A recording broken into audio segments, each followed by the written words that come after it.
I will never forget that night. It all started because we needed to finish a group project. The building was practically empty, the hallways dark. The clock was almost 11 at night, seemed heavier in the silence. The creak of chairs, and we heard it.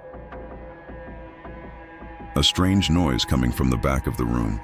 It was like a soft scratching sound, repetitive. We laughed, trying to hide our nervousness. We walked toward the farthest corner of the library where dusty shelves held books no one had touched in years. And there it was, hidden. And like every group of teenagers who never recognize a warning, in that moment, my heart almost stopped.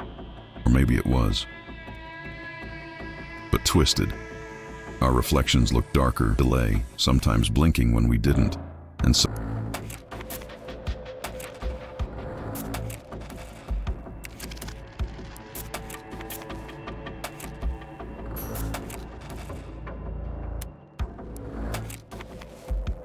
gateway to someplace dark, a dimension where our worst fears came alive.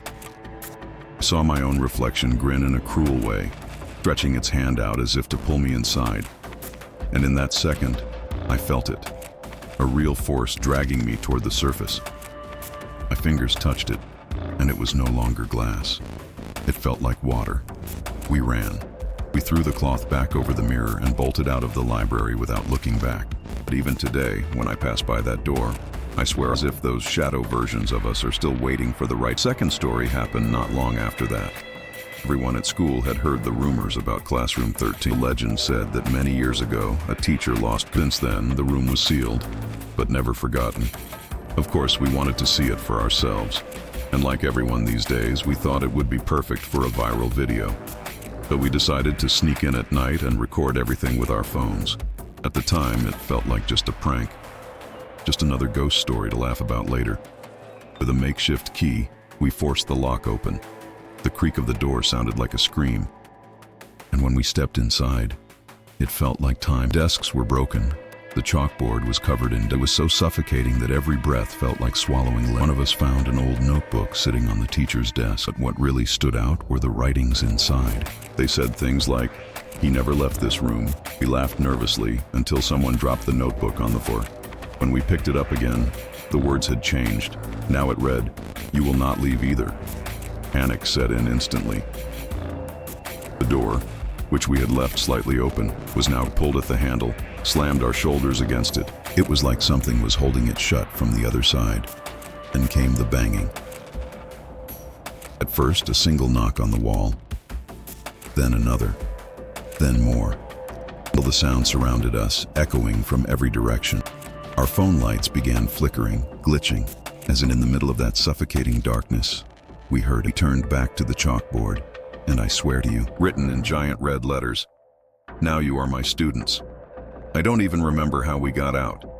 At some point, the door just opened, and we ran for our lives. But deep inside, I know, that room isn't empty. It never was. The third and final story is the one that haunts me the most. I was part of the school choir, and during one late night, that was nothing unusual.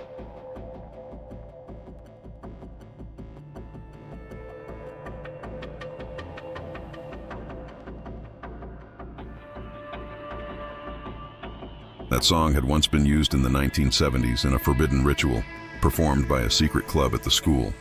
The goal of the ritual, they said, was to summon something, or someone. After that, everything changed.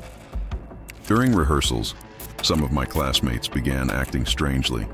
They would stare off into the distance, singing under their breath even when the room was silent, and then I saw it. In the shadows at the back of the stage, hidden between the curtains, nobody else seemed to notice.